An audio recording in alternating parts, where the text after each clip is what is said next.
ഒരു ജീവിതം മുഴുവൻ തിരുവെഴുത്തുകളെ ധ്യാനിച്ച ഒരു പെൺകുട്ടിയിലാണ് വചനം മാംസമായി മാറിയത്.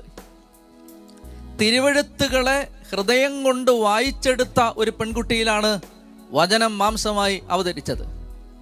അപ്പം നമ്മളിൽ യേശു പുറത്തു വരണമെങ്കിൽ, നമ്മളെ കാണുന്നവർ യേശുവിനെ കാണണമെങ്കിൽ, നമ്മളെ കേൾക്കുന്നവർ യേശുവിനെ കേൾക്കണമെങ്കിൽ, പൗലോസ്ലീഹയുടെ ഭാഷയിൽ പറഞ്ഞാൽ നാം പോകുന്നിടത്തൊക്കെ നാം യേശുവിൻ്റെ പരിമളമായി മാറണമെങ്കിൽ ഒന്നാമതായി നമ്മിൽ സംഭവിക്കേണ്ടത് നമ്മുടെ അകത്ത് വചനം കയറണം.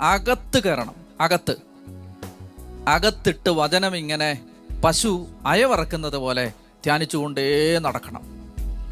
വചനം ധ്യാനിക്കാത്ത ഒരു ദിവസം നിങ്ങളുടെ ജീവിതത്തിലെ ആത്മീയ പട്ടിണിയുടെ ദിവസമാണ്. വചനം കിട്ടാത്ത ഒരു ദിവസം നിങ്ങളുടെ ജീവിതത്തിലെ ആത്മീയ അവശതയുടെ ദിവസമാണ്.